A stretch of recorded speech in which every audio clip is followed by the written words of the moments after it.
బెట్టు స్వాగతం. నేను ముల శ్రీనివాస్. ఇక ఉద్యమకారుల కోసం మొదటి నుంచి తెలంగాణ జాగృతి అధ్యక్షురాలు ఎప్పుడైతే బీఆర్ఎస్ పార్టీకి రాజీనామా చేశారో అదే క్రమంలో ఎమ్మెల్సీ పదవికి కూడా రాజీనామా చేసిన తర్వాత మరి మనకు తెలిసిందే ఉద్యమకారులకు అన్యాయం జరిగింది అని చెప్పి మరి తెలంగాణ గన్ పార్క్ దగ్గర ఆమె మాట్లాడిన మాటలు ఎంత సంచలనం సృష్టించాయో మనకు తెలిసిందే. ఈ నేపథ్యంలో మరొకసారి కవిత ఇక రానున్న మున్సిపల్ ఎన్నికల్లో ఖచ్చితంగా ఉద్యమకారులకు ఎన్నికల్లో పోటీ చేసే అవకాశం ఇవ్వాలని నిశ్చయించుకున్నట్టు తెలుస్తుంది. ఇదే క్రమంలో మరి ఆమె రాజకీయ పార్టీగా పూర్తి స్థాయిలో మరి ఈ ఎన్నికలకు వెళ్ళే పరిస్థితి లేదు కనుక సో సింహం గుర్తు ఏదైతే ఉందో ఆల్ ఇండియా ఫార్వర్డ్ బ్లాక్ సంబంధించి సింహం గుర్తు సంబంధించిన జాతీయ రాష్ట్ర నాయకులను కూడా ఆమె కలిసినట్టు తెలుస్తోంది. ఎందుకంటే మరి నిన్న మనం చూసాము సుభాష్ చంద్రబోస్ జయంతి సంబంధించిన కార్యక్రమంలో ఆమె పాల్గొన్నారు. సుభాష్ చంద్రబోస్కు ఘనంగా నివాళి కూడా అర్పించారు. ఇదే క్రమంలో కొంత మరి ఇటు జాతీయ నాయకత్వానికి అలాగే జాగృతి నాయకులకు మధ్య ఈ మున్సిపల్ ఎన్నికల విషయంలో ఒక అండర్స్టాండింగ్ వచ్చినట్టు తెలుస్తుంది. సో ఏది ఏమైనప్పటికీ కూడా మున్సిపల్ ఎన్నికల్లో మరి తెలంగాణ జాగృతి అధ్యక్షురాలు కల్వకుంట్ల కవిత పోటీ చేస్తుందనే ప్రచారం చేస్తున్న క్రమంలో ఈరోజు మనం చర్చ చేస్తున్నాం. సో ఈ చర్చలో మనతో పాల్గొంటున్నారు డాక్టర్ తాటికాయల జయరాం గారు, పొలిటికల్ అనలిస్టు, అలాగే మరి అంబటి జోజిరెడ్డి గారు, ఆల్ ఇండియా ఫార్వర్డ్ బ్లాక్ సంబంధించి తెలంగాణ రాష్ట్ర కన్వీనర్, ఇక శ్రీకాంత్ గౌడ్ ఉన్నారు. మొత్తానికి ఈయన తెలంగాణ జాగృతి రాష్ట్ర నాయకులు. సో ముందుగా ఒకసారి శ్రీకాంత్ గౌడ్ గారితో మాట్లాడదాం. సో దీంట్లో మరి వాస్తవం ఏంటి, ఇవాళ నిన్న ఓవరాల్గా కొన్ని వార్తలు అయితే చక్కర్లు కొడుతున్నాయి. దాంట్లో మరి సింహం గుర్తుతో కలిసి కవిత పోటీ చేస్తుంది. అదే క్రమంలో ఉద్యమకారులకు కొన్ని ఈ ఎన్నికల పోటీ చేసే అవకాశం కల్పించాలని అడిగినట్టు తెలుస్తుంది. శ్రీకాంత్ గారు, గుడ్ ఈవినింగ్. నమస్తే. చెప్పండి శ్రీకాంత్ గారు, మొత్తానికైతే జాగృతి అడుగులు వడివడిగా పడుతున్నట్టు తెలుస్తుంది. ఎందుకంటే ఆమె ఇప్పటికే ప్రకటించారు 2028-29 ఎన్నికల్లో ఖచ్చితంగా పోటీ చేయబోతున్నాం, కొత్తగా పార్టీ పెడుతున్నామని చెప్పారు. ఇప్పుడు మరి మున్సిపల్ ఎన్నికలు సమీపిస్తున్న తరుణంలో కవిత ఏం నిర్ణయం తీసుకున్నారు? వాస్తవానికి మరి ఈ యొక్క ఆల్ ఇండియా ఫార్వర్డ్ బ్లాక్తో కలిసి పనిచేస్తున్నారా? ఏం జరుగుతుంది మీరు చెప్పండి.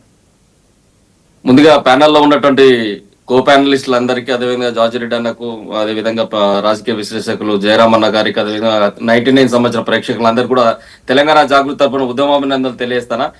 అన్న, ఏంటంటే తెలంగాణ జాగృతి రాజకీయ పార్టీగా ఇంకా నిర్మాణం చెందలేదు. రాజకీయ పార్టీగా నిర్మాణం చెందడంలో భాగంగా మేము సమగ్రమైనటువంటి అవగాహన దిశగా తెలంగాణలో ఉండబడేటువంటి అనేక అంశాలను మేము ఆధారితంగా తీసుకొని మా యొక్క క్యాడర్ కూడా లోతైనటువంటి అవగాహన రావడం కోసం దాదాపుగా ఒక 52 అధ్యయన కమిటీలు అనేటువంటి తెలంగాణ ప్రాంతంలో ఉండబడేటువంటి సమస్యల పట్ల, తెలంగాణ విజన్ పట్ల, గ్రేటర్ విజన్ పట్ల, మహిళల పట్ల, యువత పట్ల ఇట్లా అనేక అంశాలను తీసుకొని ఈ 52 అధ్యయన కమిటీలు అనేటువంటి వేయడం జరిగింది. ఈ 52 అధ్యయన కమిటీలు అనేటువంటి ఇంకా నివేదికలు సమర్పించేటువంటి స్థాయిలో ఉన్నాయి. కొంత ఏదైతే టెక్నికల్ వర్క్స్, ఏదైతే పార్టీ పరమైనటువంటి వర్క్స్ అనేటువంటి ముందుకు పోతున్నాయి కింది స్థాయిలో. మాకు ఇంకా పార్టీగా నిర్మాణం చెందడం కోసం ఇంకొంత టైం కూడా మాకు పట్టేటువంటి అవకాశం ఉన్నది. కాబట్టి ఈ తరుణంలో కవిత గారి యొక్క నాయకత్వాన్ని మెచ్చి, కవిత గారు ప్రజల్లోకి పోతున్నటువంటి విధానాన్ని నచ్చి, తెలంగాణ జాగృతి జనంబాట ద్వారా ఎవరైతే ప్రజలు మాతో మమేకమైపోయి ఉన్నారో ఈ మమేకమైనటువంటి వర్గాలు కానీ, బీఆర్ఎస్ పార్టీ ద్వారా విచ్ఛిన్నమైనటువంటి వర్గాలు కానీ, కాంగ్రెస్ పార్టీ ద్వారా నిర్వీర్యానికి గురైనటువంటి వర్గాలు కానీ, మత ఛాందసవాదులతో ఇబ్బంది పడుతున్నటువంటి ఆ వర్గాలు కానీ, వీళ్ళందరూ కూడా ఒక సెక్యులర్ పార్టీగా ఉండబడేటువంటి ఓ కవిత గారి పట్ల దృష్టి పెట్టినటువంటి అవసరం ఉంది. ఎందుకంటే మేము ఆల్రెడీ గతంలోనే సింగరేణి సంబంధించినటువంటి విషయంలో టీబీజే కేసు సంబంధించినటువంటి గౌరవాధ్యక్షురాలుగా బీఆర్ఎస్ పార్టీ బలవంతంగా మమ్మల్ని బయటికి పంపించి, బీఆర్ఎస్ పార్టీ పంపించేసి కుప్పలీశ్వర్ గారిని పెట్టినప్పుడు కూడా ఇందులో కూడా సెక్యులర్ సంబంధించినటువంటి భావాలతో ఉండాలి అనేటువంటి విధానంతో మేము హెచ్ఎంఎస్ లాంటి సంస్థలతోనే అలయన్స్ పెట్టుకొని హెచ్ఎంఎస్ లాంటి సంస్థలతో కార్మికుల సమస్యల పట్ల పనిచేస్తా ఉన్నాం. అందులో భాగంగానే ఈ రోజు తెలంగాణ రాష్ట్ర వ్యాప్తంగా ఉన్నటువంటి ఉద్యమకారులు ఎవరైతే ఉన్నారో, ఇలా ఒక ఉద్యమకారుడు అనేటువంటి వాడు ప్రజాక్షేత్రంలో 2001 నుంచి మొదలుకుంటే పార్టీ సంబంధించినటువంటి జెండాలు కట్టి, జెండా గద్దెలు ఊర్లలో కట్టి ఎవరైతే పోరాడిలో ఆ పోరాడిన బిడ్డలు ఇవాళ టికెట్ల కోసం పోతే, నీకడ 50 లక్షలు ఉన్నాయా, నీకడ 1 కోటి రూపాయలు ఉన్నాయా, నీకడ ఎంతో ఉన్నది, నువ్వు నీ డిపాజిట్ చూపెట్టి నువ్వు టికెట్ అడుగు అనేటువంటి పరిస్థితుల్లో ఇవాళ ప్రధాన పార్టీలు ఉన్నాయంటే రాజకీయాలు ఎంత భయంకరంగా దిగజారినాయో ఇవాళ తెలుసుకోవచ్చు.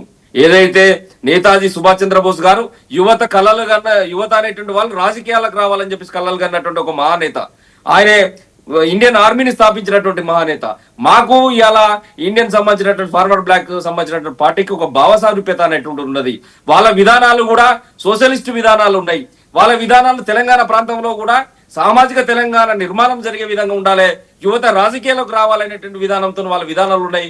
మాకు వాళ్ళకు ఒక భావసారూప్యత అనేటువంటి కలిగింది కాబట్టి ఇప్పటికిప్పటికీ వీళ్ళని అకామిడేట్ చేయాలనేటువంటి పరిస్థితి కనుక ఉంటే తెలంగాణ జాగృతిని ఎవరైతే మమ్మల్ని అప్రోచ్ అవుతున్నారో అప్రోచ్ అయినటువంటి ఉద్యమకారులను కానీ వివిధ రకాలుగా దగాపడినటువంటి ఉద్యమ బిడ్డలు ఎవరైతే ఉన్నారో వాళ్ళందరూ కూడా తెలంగాణ జాగృతి వైపు చూస్తున్నారు. కాబట్టి ఇట్లాంటి అలయన్స్ కనుక ఒక ఆరోగ్యకరమైనటువంటి అలయన్స్ కనుక జరిగితే భవిష్యత్తు రాజకీయాల్లో కూడా ఇండియన్ ఫార్వర్డ్ బ్లాక్ సంబంధించినటువంటి పార్టీతోని తెలంగాణ జాగృతికి సింబల్ వచ్చిన తర్వాత కూడా ఆ విధానాలతోనే ఈ మైత్రి అనేటువంటి కొనసాగాలనేటువంటిది ఒక డిస్కషన్ అనేది జరిగిన మాట మాత్రం వాస్తవం. దీన్ని ముందుకు తీసుకుపోయే దిశలో మేము ఉన్నామనేటువంటి విషయాన్ని ఈ సందర్భంగా తెలియజేస్తాం. ఎవరైతే ఉత్సాహికులు అనేటువంటి వాళ్ళు ఉన్నారో వాళ్ళు ఇప్పటికే మమ్మల్ని అన్ని మున్సిపాలిటీల్లో కంప్లీట్ ప్యానెల్ మేము పోటీ చేస్తామని చెప్పేసి ఎవరో ఒకరిద్దరో లేకుండా నలుగురైదురో కాదన్నా కంప్లీట్ ప్యానెల్. సపోజ్ మానుకోట ఉంది, మానుకోటలో 36 వార్డులు ఉన్నాయి, జమ్మికుంటలో 30 వార్డులు ఉన్నాయి. ఇట్లా మొత్తం ప్యానెలే మేము పోటీ చేస్తాం, ఖచ్చితంగా మాకు అవకాశం కల్పించండి అని చెప్పేసి నిస్వార్థంగా ఇలా వాళ్ళందరూ కూడా మమ్మల్ని అప్రోచ్ కావడం జరుగుతుంది. అట్లాంటి బిడ్డలను అక్కున చేర్చుకొని నిస్వార్థమైనటువంటి రాజకీయాలకు, ఏదైతే అవినీతి రహితమైనటువంటి రాజకీయాలకు ఈ రోజు కేంద్ర బిందువుగా తెలంగాణ జాగృతి మారాలి, ఇలా ఇండియన్ ఫార్వర్డ్ బ్లాక్ మారాలనే ఒక ఉద్దేశంతో ఒక ఆరోగ్యకరమైనటువంటి చర్చా వాతావరణం అయితే మా మధ్యన నడిచిందనేటువంటి వాస్తవం. దీన్ని ముందుకు తీసుకుపోయే దిశగా మేము ఉన్నామన్నా. ఓకే, థ్యాంక్ యూ శ్రీకాంత్ గారు. మొత్తానికి కల్వకుంట్ల కవిత గారు ఉద్యమకారులకు న్యాయం చేయాలని మొదటి నుంచి మాట్లాడుతున్నారు. అదే క్రమంలో మున్సిపల్ ఎన్నికల్లో నిర్ణయం తీసుకుంటున్నారని జరుగుతున్న ప్రచారంలో. అంబటి జ్యోతిరెడ్డి గారు, good evening sir. All India forward bloc సంబంధించి కన్వీనర్గా, రాష్ట్ర కన్వీనర్గా మరి నిజంగానే సింహం గుర్తుతో, అంటే ఇందాక శ్రీకాంత్ గారు చెప్పినట్టు ఏ పార్టీలో టికెట్ రాని వాళ్ళు మాత్రమే సింహం గుర్తుతోని పోటీ చేస్తారు, దానికి సంబంధించి బీఫామ్తోని పోటీ చేస్తున్నారు, అది ఆనవాయితీగా వస్తుంది. ఈ నేపథ్యంలో కల్వకుంట్ల కవిత మరి ఖచ్చితంగా పార్టీ పెట్టబోతున్నాను, ఎన్నికల్లో పోటీ చేయబోతున్నాను ప్రకటించిన తర్వాత ఇప్పుడు మున్సిపల్ ఎన్నికల్లో కవిత మరి ఆల్ ఇండియా ఫార్వర్డ్ బ్లాక్తో కలిసి, ఆ పార్టీతో కలిసి పోటీ చేస్తున్నారా? అసలు వాస్తవం ఏంటి? కొంత మీ పార్టీ నుంచి కూడా ఇది ఖండిస్తున్నట్టు కూడా కొంత సోషల్ మీడియాలో ప్రచారం జరుగుతోంది. అసలు నిజంగా మీ పార్టీ కవితతో కలుస్తుందా, లేకుంటే సింగిల్గా పోటీ చేస్తారా? ఏం చెప్తారు? జ్యోతిరెడ్డి గారు మ్యూట్లో ఉన్నారు, మ్యూట్లో అన్మ్యూట్ చేసుకోండి. ఉన్న పెద్దలందరికీ నమస్కారం. అదేవిధంగా 99 టీవీ వారికి వీక్షకులకందరూ కూడా నమస్కారాలు తెలియజేసుకుంటూ, నిన్న సుభాష్ చంద్రబోస్ యొక్క 131 జయంతి కార్యక్రమం జరిగింది. దాంట్లో కొన్ని సమస్యలు, కొన్ని ఇదిలో ఉంటాయి. రాజకీయ పార్టీ అన్న తర్వాత ఎన్నో రకాలుగా పొత్తులు, కలువైకలు అన్ని జరుగుతూనే ఉంటాయి. సుభాష్ చంద్రబోస్ ఆ రోజు ఏం చెప్పిండ్రు? రక్తం ఇవ్వండి, స్వతంత్రం తెచ్చిస్తాను. అదేవిధంగా పోరాట యోధుడు పోరాటం చేసి యువకులని కలుపుకొని, మహిళా సోదరిమణులను కలుపుకొని ఒక ఉద్యమంగా చేసి తరిమి కొట్టిన party all India forward bloc party. ఈ రోజున ఆ జాగృతి అనే సంస్థ ప్రజల కోసం పోరాడతాం, ఉద్యమకారులకు అన్యాయం జరిగిపోయింది, తెలంగాణలో ఆ బిడ్డలకి ఏదో రకంగా మనం సహాయం చేయాలా, తెలంగాణ ప్రజలకి మేల్కొనాలన్నారు. ఇది అసెంబ్లీ ఎలక్షన్ కాదు, లోకల్ సమస్యల పైన ఎలక్షన్. అంతా ఎక్కడ మున్సిపాలిటీలో చేసినా, కార్పొరేషన్ లో చేసినా లోకల్ సమస్యలే మెయిన్ కారణం. ఇక్కడ ఈ లోకల్ సమస్యల పైన పోరాడతాం తప్ప రాష్ట్ర సమస్యలు ఎక్కడ తీసుకోమని. అందుకని చెప్పేసి కవిత గారు మమ్మల్ని అప్రోచ్ అయిన మాట వాస్తవం, దాంట్లో డౌట్ ఏం లేదు. అప్రోచ్ అయినప్పుడు మేము రెస్పెక్టబుల్ గా నేతాజీ సుభాష్ చంద్రబోస్ కి నివాళులు అర్పిస్తామన్నప్పుడు అదే పార్టీ కన్వీనర్ గా, అదే విధంగా సెంట్రల్ కమిటీ మెంబర్లుగా కొంతమందిని ఆహ్వానించినప్పుడు మేము పోయిన మాట వాస్తవం. సుభాష్ చంద్రబోస్ గారికి ఘన నివాళులు అర్పించడం జరిగింది, ఇందులో తప్పేం లేదు. అక్కడ చర్చలు వచ్చినాయి. మేమన్నా ఇట్లా మా దగ్గర నుంచి వెళ్ళి పోటీ చేయాలనుకుంటున్నారు, మీరు ఒకవేళ మాకు అవకాశం కల్పిస్తే మేము పోటీలో ఉంటాము అని చెప్పేసి డిస్కషన్ చేసిన వాస్తవం. అందులో భాగంగా మేము చర్చలు జరిపినాం. అక్కడ జరిగింది ఏంటి? మేము సిద్ధంగా ఉంటాం, కానీ మా పార్టీ కమిటీ ఏదైతే ఉందో అక్కడ డెసిషన్ తీసుకుంటాము. మా పార్టీ సభ్యులు ఎక్కడైతే పోటీలో ఉండరో వారికి అవకాశం కల్పిస్తాం.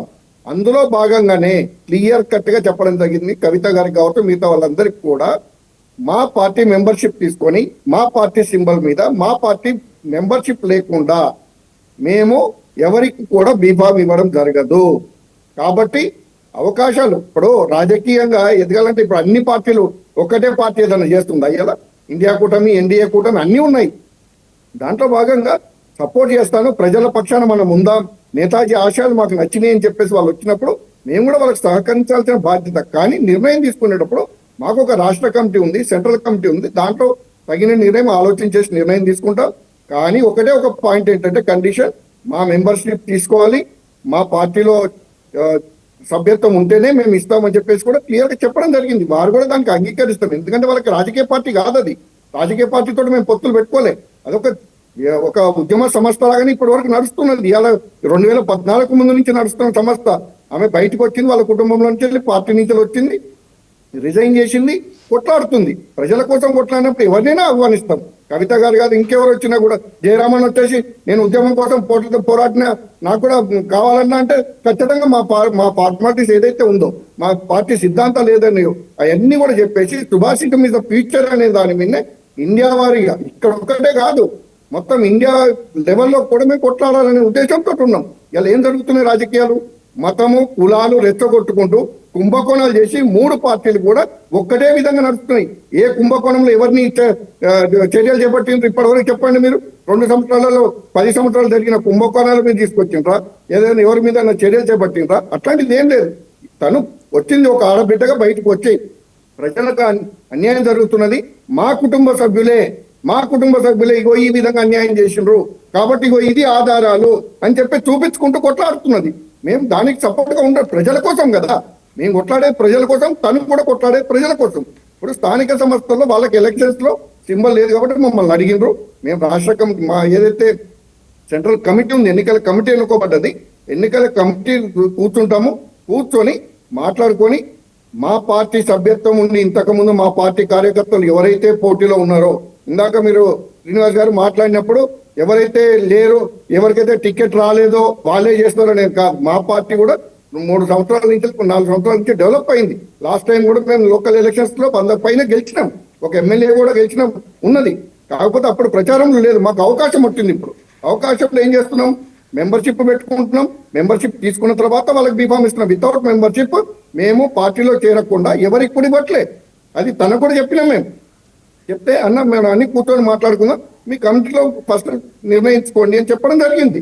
మేము అలా క్లియర్ గా చెప్తున్నాము, 100% కలిసి వచ్చే వాళ్ళతోటి మేము ఉంటాం, ప్రజల కోసం పోరాడే వాళ్ళతో ఉంటాం, ప్రజల పక్షాన నిలబడే వాళ్ళతో ఉంటాము. అది జాగృత లేకపోతే ఇంకోటనే కాదు. పార్టీ ఇప్పుడు మా కమ్యూనిస్టులతో కలిసి పనిచేస్తున్నాం మేము. ఎందుకు లెఫ్ట్ పార్టీలు అన్ని కలిసి చేసినాయి. 35 సంవత్సరాలు కలిసి మంత్రివర్గంలో ఉన్నాయి బెంగాల్లో. ఎక్కడ కూడా రాజ్యసభలో కొట్లాడినాం మేము. ప్రజల కోసం పార్టీ ఇది, ప్రజల కోసం ప్రజలను కాపాడుకోవాల్సిన బాధ్యతగా పార్టీ ఉంది. ముందుకు వస్తున్నారు, మేము సహకరించడం తప్పేం లేదు కదా. కానీ అక్కడ ఒకటే కండిషన్ ఏంటి, మేము మా పార్టీలో ఉన్న వాళ్ళు ఇంతకుముందు ఎవరైతే సీనియర్స్ ఉన్నారో, ఎక్కడైతే నిలబడతామని చెప్పేసి పోటీలో ఉన్నారో వాళ్ళ తర్వాత వచ్చే వాళ్ళకి అకామిడేషన్ ఇచ్చుకుంటూనే వారికి ఏదైతే మనం గమనించాలి ఇక్కడ శ్రీనివాస్ గారు, క్లియర్గా మీకు ఒక్క నిమిషం అండి, మీకు క్లియర్గా చెప్తున్నాను నేను. ఏదో రాగానే కవిత గారు బీఫామ్లు ఇచ్చేది కాదు. ఇక్కడ అన్ని అపోహలు మీడియా వల్ల. జ్యోతిరెడ్డి గారు మీరు చెప్పేది అర్థమైంది. ఇది ఇరు పార్టీలకు సంబంధించి అంటే ఈ జాగృతికి అలాగే ఆల్ ఇండియా ఫార్వర్డ్ బ్లాక్ కి సమన్వయం కుదరాలని అంటున్నారు, అంతే కదా?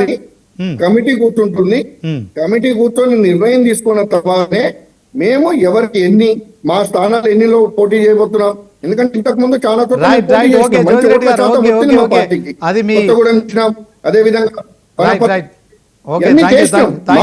కార్యకర్తల తర్వాత మిగిలిన కూడా మేము సపోర్ట్ ఇస్తాం. రైట్, ఓకే, అర్థమైంది. అది ఇరువురికి సంబంధించిన సమన్వయం కుదిరిన తర్వాత ప్రకటన వెలువడుతుంది. ఆ బీఫామ్ లెవెల్కి మీరు డిసైడ్ చేసుకుంటారు. ఒకసారి పొలిటికల్ అనలిస్ట్ డాక్టర్ తాటికాయల జయరామ్ ఉన్నారు, ఆయనతో మాట్లాడదాం. జయరామ్ గారు చెప్పండి. మొత్తానికి ఎలా చూస్తారు కవిత?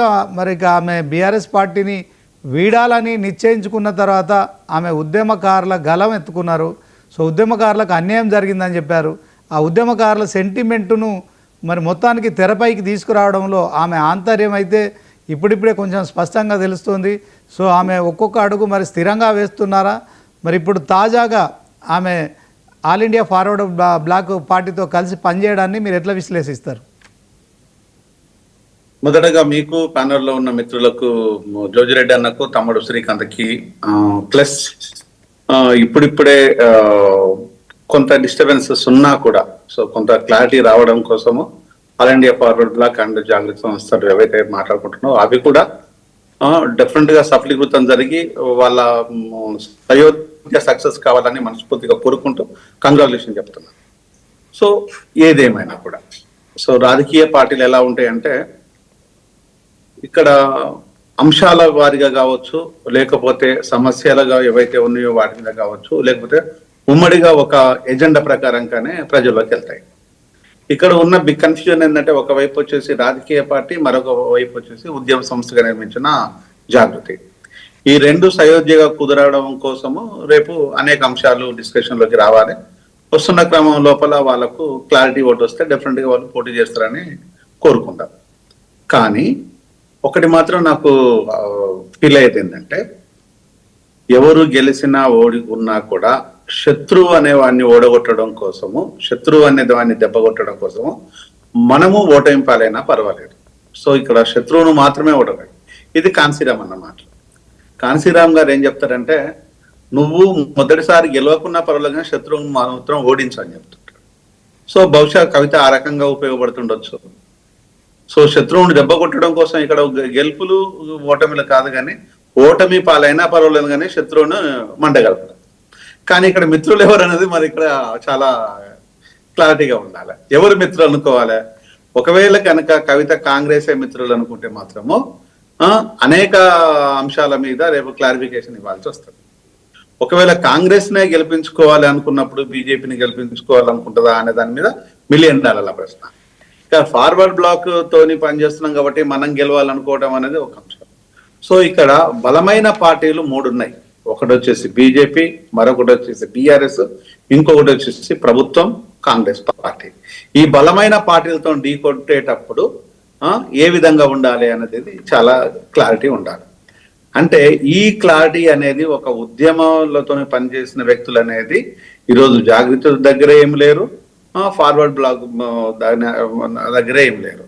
సో ఇండివిజువల్ గా ఉద్యమాలలో సర్వం కోల్పోయి సర్వస్వం త్యాగాలు చేసిన అనేక మంది ఉన్నారు. ఇది అందరికీ తెలిసిన విషయాలే. వాళ్ళను ఒడిసి వెతికి పట్టుకోవడం ఎవరికి సాధ్యం కాదు. సో వాళ్ళందరూ ఎలక్షన్లలో పోటీ చేస్తారు అనడం కూడా ఇంపాసిబుల్. సో ఇక్కడ అనేక రకమైన అంశాలు కూడా ముందుకు వస్తుంటాయి. ఒకవైపు వచ్చేసేమో పార్టీతోనే, ఆల్ ఇండియా ఫార్వర్డ్ బ్లాక్ పార్టీతోని సంబంధాలు ఉన్నాయా లేవా అనేది ఒక అంశం, రేపు కవితతో సత్సంబంధాలు ఉన్నాయా లేదా అనే అంశం. ఈ రెండు కూడా లేకపోయి ఉండొచ్చు కొంతమందికి. అంటే ఇక రేపు మనం ఏం చెప్పాలనుకుంటాం అనేది క్లియర్. ఆ క్లారిటీ కోసము నేను ఇచ్చే సజెషన్ ఏంటంటే మీరు గెలిచినా ఓడినా కూడా శత్రువును ఓడగొట్టడం లోపల క్లారిటీ ఉన్నదా, అసలు మీరు మిత్రుడు ఎవరు అనుకుంటున్నారు అనేది క్లారిటీ ఉండాలి. శత్రువు, మిత్రుడు, ఈ రెండు క్లారిటీ ఉండాలి. ఈ రెండు ఇప్పుడు జాగృతికి, ఫార్వర్డ్ బ్లాక్ కు కలిసి శత్రువు ఉండాలి, కలిపి మిత్రుడు ఉండాలి. ఇది చాలా క్లియర్. అంటే రేపు రానున్న రోజుల లోపల కనుక ప్రభుత్వాలను నిలదీయాలనుకున్నప్పుడు, మనము ఒక రాజకీయ పార్టీగా ఎదగాలనుకున్నప్పుడు మాత్రము ప్రభుత్వ నీడలో ఏ పార్టీ ఎదిగిన దాఖలాలు లేవు. చరిత్ర సత్యం ఇది. ప్రభుత్వంతో కలిసేసి పనిచేసి పెట్టుకున్న క్రమం లోపల ప్రజారాజ్యం పార్టీ అప్పటి కాంగ్రెస్ వైఎస్ రాజశేఖర రెడ్డి నిర్మాణంలో జరిగినది నామరూపాలు లేకుండా పోయింది. మళ్ళీ కాంగ్రెస్ లోనే కలపాల్సి వచ్చేసింది. లాస్ట్ కు ఎంతవరకు వచ్చిందంటే పెట్టిండు, తెచ్చిండు, సినిమా రిలీజ్ అయింది, బొమ్మ అమ్ముకునే వరకు వచ్చేసింది అన్నది ఒక అపవాదు చిరంజీవి మీద మాయను మచ్చగా ఇప్పటి వరకు కూడా ఉన్నది. ఆయనతో పనిచేసిన అనేక మంది కుటుంబాల్లో ఉండే వ్యక్తులు, పర్సనల్ గా ఉండే వ్యక్తులు కూడా డబ్బులు పొడగొట్టుకున్న వాళ్ళు ఉన్నారు. సో విలువైన సమయాన్ని కూడా పొడగొట్టుకునే వాళ్ళు అనేక మంది ఉన్నారు. ఇది ఒక అంశం. ఇలా చెప్పుకుంటూ పోతే మొన్నటికి మొన్న కూడా అనేక రాజకీయ పార్టీలు వస్తున్నాయి, పోతున్నాయి. ఇవి ఒకటి. అంటే జనసేన 10-15 సంవత్సరాల నుంచి కష్టపడిన తర్వాత నిలదొక్కుని అంచెలంచెలుగా ఎదిగింది. అది అన్నింటికి సాధ్యపడదు. ఎందుకంటే ఒక సినిమా హీరో తను ఒకవైపు సినిమాలలో పనిచేసుకుంటూనే రాజకీయాల లోపల చాలా సుస్పష్టంగా తన వైఖరిని వినిపించాడు. ఆ విధంగా ఉండే విధంగా ఉన్నట్టు అయితే డిఫరెంట్ గా ఉంటుంది. అంటే ఏ ఒక్క రోజుకు ఎవరికి కూడా ఇక్కడ ఏంటంటే రాజయోగ్యం అనేది అంత మనం విస్తరిలో వడ్డించిన విధానం కాదు. కష్టపడాలి, కొట్టడాలి, తెచ్చుకోవాలి. సో ఈవెన్ మన కేసీఆర్ గారు కూడా ఆయన 2001లో పార్టీ ఏర్పాటు చేస్తే అధికారం రావడానికి 14 రావడానికి అప్పుడు ఒక సమస్య ఉంది. సమస్య అందరి ఓన్ చేసుకున్నారు. తెలంగాణలో పుట్టిన ప్రతి బిడ్డ ఇది నా సమస్య అనుకున్నారు. ఇంట్లోంచి వంట వార్పు చేసే వాళ్ళు కాస్త రోడ్ల మీదకి వచ్చేసి వంట వార్పు కార్యక్రమంలో పాల్గొన్నారంటే ఇది నా తెలంగాణ కావాలి, నా తెలంగాణ నాకు స్పష్టమైన. కానీ తెలంగాణ వచ్చిన తర్వాత ఏం జరిగింది అంటే దోపిడీ. గత 10+2 12 సంవత్సరాల దోపిడీ లోపల ఈరోజు అత్యధికంగా దోసుకున్నది ఎవరు అంటే KCR and team, Revanth and team. అప్పుడు ఆ నలుగురు అనే దొంగలు అనే కాడికి వస్తే ఇప్పుడు అలీబాబా చాలీ చోర్ లాగా వచ్చేసింది. అప్పుడు నలుగురు మాత్రమే పేర్లు వినిపించేది. ఇప్పుడు ఏమైంది? అలీబాబా చాలీ చోర్, అలీబాబా ప్లస్ చాలీస్ చోర్ లాగే కనిపిస్తుంది. అంటే ఈ రోజు మరి ఇప్పటికైనా ఏమైనా మారిందా అంటే ఏం మారలేదు. అంటే ప్రభుత్వాల మీద ఈ విధానమైన పరమైన అంశాలు కానీ, రాజకీయపరమైన అంశాలు కానీ, ఆర్థికపరమైన అంశాలు కానీ అనేక రిఫ్లెక్ట్స్ చూపిస్తుంటాయి.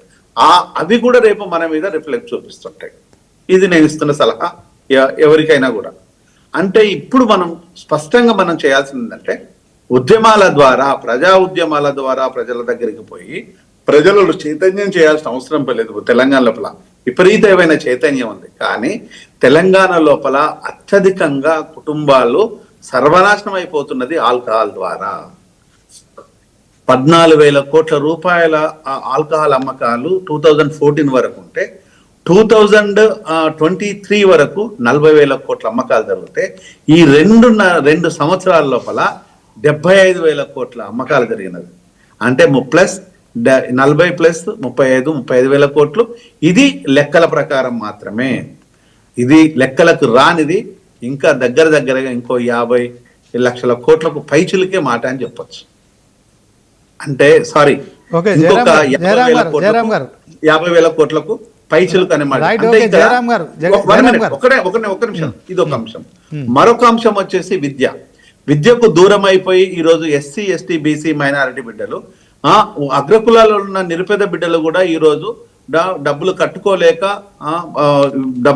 స్కాలర్షిప్ రాలేక, రిఫ్యూజ్మెంట్ లేకుండా వాళ్ళ ఉన్నతమైన చదువులను మంటగలిచిపేసి ఈరోజు అన్యాయం అయిపోతున్న జీవితాలకు ఏ దిక్కు లేకుండా పోయింది. మరొక అంశం వచ్చేసి ఆరోగ్యం. ఒక్కడే నిమిషం. ఆరోగ్యం ఈరోజు చెల్లా చెదరైపోతుంది. ఆ బిడ్డల జీవితాలకు ఈరోజు హాస్పిటళ్లలో ఏ మాత్రం మందులు లేవు, సూదులు లేవు. డాక్టర్లు ఇంకా రకంగా చెప్పాలంటే దోపిడీ. ఈరోజు విద్యా, వైద్యం, ఆల్కహాల్. ఈ ఆల్కహాల్ ని దూరం చేసి విద్యా, వైద్యాన్ని కనుక దగ్గర చేస్తే, ఈ నేపథ్యంలో కనుక యుద్ధం చేసినట్టు అవుతే మిమ్మల్ని ఈ కుటుంబాలు, తెలంగాణలో ఉన్న కుటుంబాలు, ఆడపడుచులు మిమ్మల్ని కుటుంబాలు చేర్చుకుంటారు అనేది నా సలహా. ఆ ప్రయత్నంగా all India forward block and Jagruti, ఇంకా చిన్న చిత్తుగా మాలాంటి వాళ్ళము ఏమైనా చేదోడుగా వాదుడు ఉంటే మేము కూడా కలిసి రావడానికి మేము సిద్ధంగా ఉన్నామనే దాన్ని నేను మీ ముందు తెలుసుకున్నాను. అంటే జయరాం గారు, ఇప్పుడు కవిత గారేమో నేను 2028లో పార్టీ పెడుతున్నా, ఎన్నికల్లో పోటీ చేస్తున్నాను ప్రకటించారు. ఇప్పుడు మున్సిపల్ ఎన్నికల్లో మరి ఆల్ ఇండియా ఫార్వర్డ్ బ్లాక్ పార్టీతో కలిసి పనిచేయడమా, లేకుంటే దాంట్లో ఇందాక జోజిరెడ్డి గారు కానీ శ్రీకాంత్ గారు చెప్పినట్టుగా, సో అంటే దాంట్లో ఈ అంశాలను మీరు స్వాగతిస్తారా ఆల్ ఇండియా ఫార్వర్డ్ బ్లాక్తో కలిసి పనిచేయడాన్ని? అంటే ఇప్పుడు ఇంకా దాంట్లో స్పష్టత వచ్చిందన్న, ఇప్పుడు ఇద్దరి నేతల మాటలలో విన్న తర్వాత స్పష్టత ఇంకా రావడానికి కొంత టైం పడుతుంది. ఆ స్పష్టత ఇంకా స్పష్టత రావడానికి కొంత టైం పడుతుంది. ఆ స్పష్టత వస్తే బాగానే ఉంటది. ఒకటి, వాళ్ళిద్దరు కలిసి నేను చెప్తున్నాను కదా, ఆల్ ఇండియా ఫార్వర్డ్ బ్లాక్ జాగృతి కనుక పనిచేసినట్టు అయితే అడ్వాన్స్ కంగ్రాచులేషన్ చెప్పాను, స్వాగతిస్తూనే. వాళ్ళు కలిసి పనిచేయటం లోపల ఎలాంటి ఇబ్బంది లేదు. కానీ వీళ్ళు ఎవరి కోసం పనిచేస్తారు అనేది మాత్రం చాలా కీలకమైంది. Right, okay. జోజిరెడ్డి గారు, అది చాలా కీలకమైంది. జోజిరెడ్డి గారు చెప్పండి. ఓవరాల్గా తెలంగాణ జాగృతి అధ్యక్షురాలు Kalvakuntla Kavitha, one and only doctor Kalvakuntla Chandrasekhara Rao గారి కుమార్తె, మొదటి నుంచి కూడా నేను చాలా మొండిదాన్ని, ధైర్యవంతురాల్ని, నేను సింహాన్ని, నేను పులినని కూడా చెప్తున్నారు. మరి ఆమెకంటూ కొంత ఇమేజ్ ఉంది, దాంట్లో మీ పార్టీకి కూడా ఆ ఇమేజ్ను కలుపుకొని పోతే మీ పార్టీ కూడా మరి గతంలో లేని విధంగా మరి కొంత ఫలితాలు పెరుగుతాయి అనుకుంటున్నారా? దీంట్లో మరి దీనికి సంబంధించి మీరు మాట్లాడుతున్న దాని ప్రకారము మా కార్యకర్తలకు ఇచ్చిన తర్వాత జాగృతి కార్యకర్తలకు ఇస్తాము, మా నాయకులకు ఇచ్చిన తర్వాత అని మాట్లాడుతున్నారు కదా. సో ఇదంతా మరి తెలంగాణ జాగృతి శ్రీకాంత్ గౌడ్ గారు ఏమంటున్నారు? సో చర్చలు జరుగుతున్నాయి, ఖచ్చితంగా మరి ఉద్యమకారులకు న్యాయం చేయడానికి మాత్రం మేము ముందుకు వస్తున్నామని చెప్తున్నారు. మీరేమో కొంత మరి మీ దగ్గర నుంచే ఒక పూర్తి స్థాయిలో అంటే పాజిటివ్ రానట్టు అనుకోవచ్చా? దీనికి సంబంధించి ఫైనల్గా ఏం చెప్తారు? మేము మీకు క్లారిటీ చెప్పేస్తున్నాము. పార్టీలో మేము డిస్కషన్ ఉంది, కమిటీ డిస్కషన్ చేసుకొని సెంట్రల్ కమిటీ కూడా ఏం జరిగిందనేది ఇన్ఫార్మ్ చేసి కవిత మేడం గారితో డిస్కషన్ పెట్టుకున్న తర్వాత ఎవరు పోటీ చేయాలా, మేము ముఖ్యంగా యువతకి ఇవ్వాలి, 45 సంవత్సరాల లోపున్న యువతని సుభాషితం వైపు మళ్ళించాలి. ఇవాళ 3 పార్టీలు కూడా కాంగ్రెస్ కావచ్చు, బీజేపీ కావచ్చు, బీఆర్ఎస్ కావచ్చు, ఈ 3 పార్టీలకు కూడా మేము వ్యతిరేకంగానే పోరాడుతున్నాము. ఓకే ఓకే ఓకే మీరు అది డిస్కస్ చేసుకోండి. కానీ ఈ అంశాన్ని మీరైతే స్వాగతిస్తున్నారా? All India forward block Telangana రాష్ట్ర కన్వీనర్గా ఈ కలయిక ఏదైతుందో దాన్ని మీరు స్వాగతిస్తున్నారా లేదా? ఇప్పుడు ప్రజల కోసం కొట్లాడి ఉద్యమకారులుగా వాళ్ళు ఉన్నప్పుడు వాళ్ళకి ఎక్కడ అవకాశం లేనప్పుడు ఇప్పుడు ఒక అవకాశం వచ్చింది, ప్రజా సమస్యలపై పోరాడతామని చెప్పేసి వాళ్ళు ముందుకు వచ్చినప్పుడు మా పార్టీ సభ్యత్వం తీసుకున్న తర్వాత మేము అంగీకారం. ఇప్పుడు నేను క్లియర్ గా చెప్తున్నాను శ్రీనివాస్ గారు, మా పార్టీలో కూడా ఇప్పుడు నేను ఉన్నాను, నేను గెలుస్తాన గ్యారెంటీ ఏం లేకపోతే నేను ఎందుకు పోటీ చేయాలి? గెలిచే అవకాశం అక్కడ ఉందనుకోండి, ఇంకొకటి కలుపుకుంటాం. శ్రీకాంత్ గారు రైట్, ఓకే శ్రీకాంత్ గారు ఫైనల్గా ఏం చెప్తారు? ఉద్యమకారుల కోసం మరి ఒక పార్టీ ఈ ఎన్నికల్లో అవకాశాలు ఇవ్వడం, అది కూడా జాతీయ పార్టీతో కలిసి, మరి దీంట్లో లక్ష్యం వైపే వెళ్తున్నారా? మీ గమ్యం గురి తప్పిందా? ఫైనల్గా ఏం చెప్తారు? టైం అప్ చెప్పండి. ఫస్ట్ మా గమ్యం ఫస్ట్ బీజేపీ అండి. గమ్యంలో బీజేపీని ఓడగొట్టడం ఫస్ట్.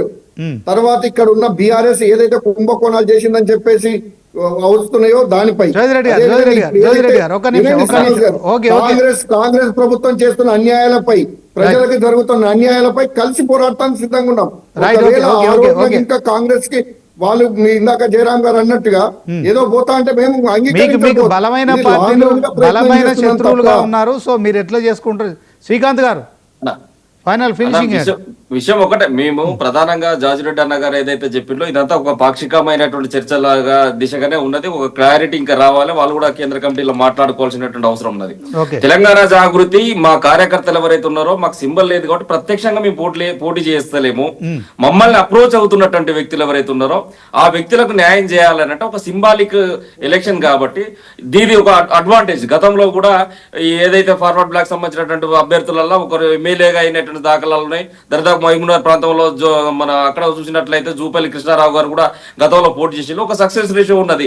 బట్ ఇప్పుడు ఉన్నటువంటి పరిస్థితి జాగృతికి ఏంది, మాకు సింబల్ లేదు కాబట్టి ఒకటి.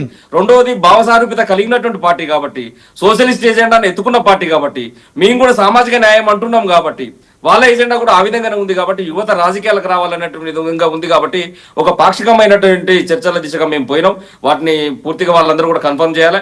అధికారికంగా కవిత గారు కూడా రేపు రోజున ఈ చర్చల అనంతరం ప్రకటిస్తారు. మేమేమంటున్నామంటే ప్రత్యక్షంగా మేము పోటీ చేసేటువంటి అవకాశం మాకు లేదు కాబట్టి రేపు మేము బలపరిచినటువంటి అభ్యర్థులను పోటీ చేయించుకోవాలి. రెండో అంశం వచ్చేసి ఎవరైతే మాకు శత్రువులు అని అనుకుంటారంటే ఈ రాష్ట్రంలో మత ఛాందసవాదంతో దక్షిణాదిలో పాగా వేసి ఇక్కడ ఉన్నటువంటి మైనార్టీలను మొత్తం కూడా తుడిచిపెట్టాలనుకున్నటువంటి బీజేపీ పార్టీలు కావచ్చు, ఇక్కడ ఉన్నటువంటి కాంగ్రెస్ పార్టీ కూడా 6 గ్యారెంటీలతో గ్యారెంటీలు అమలు చేయకుండా ఈ ప్రాంతం బిడ్డలను మోసం చేసి, యువతను మోసం చేసి, ఉద్యోగాలు ఇవ్వకుండా, నిరుద్యోగ జాబ్ క్యాలెండర్ ఇవ్వకుండా మన బిడ్డలను ఎక్కడైతే తొక్కిపడుతున్నారో ఆ కాంగ్రెస్ పార్టీ గురించి కానీ, బీఆర్ఎస్ పార్టీ ఉద్యమకారులను తొక్కిపెట్టి ఇలాంటి వరకు ఒక ఉద్యమకారునికి కూడా ఒక అవకాశం కల్పించలే, ఒక రాయితీ కల్పించలే, కనీసం ఏ ఒక్క ఉద్యమకారునికి ఇళ్ల స్థలాలు కానీ ఎట్లాంటి సంక్షేమ పథకాల్లో అవకాశం కల్పించలే, కేవలం ఉద్యమానికి వాడుకున్నారు. అట్లాంటి పార్టీలను కూడా టార్గెట్ చేసి ఈ రేపు రోజున ప్రయాణించాలనేటువంటి ఉద్దేశంతో ఈ అవకాశం ఇవ్వాలనుకుంటున్నాం. కాబట్టి ఈ అలయన్స్ కనుక ఆరోగ్యకరమైనటువంటి వాతావరణంలో కనుక కలిగితే ఇది ప్రజలకు మేలు చేస్తుంది. గెలుపు గుర్రాలనే మేము కూడా పెడతాం అనేటువంటి విషయాన్ని కూడా ఈ సందర్భంగా మేము తెలియజేస్తాను. థ్యాంక్ యూ శ్రీకాంత్ గారు. మొత్తానికైతే మరి మొన్న పంచాయతీ ఎన్నికల్లో జాగృతి మద్దతుదారులు కొంతమంది సర్పంచ్గా గెలిచారు. ఇక రానున్న ఎన్నికల్లో, మున్సిపల్ ఎన్నికల్లో మరి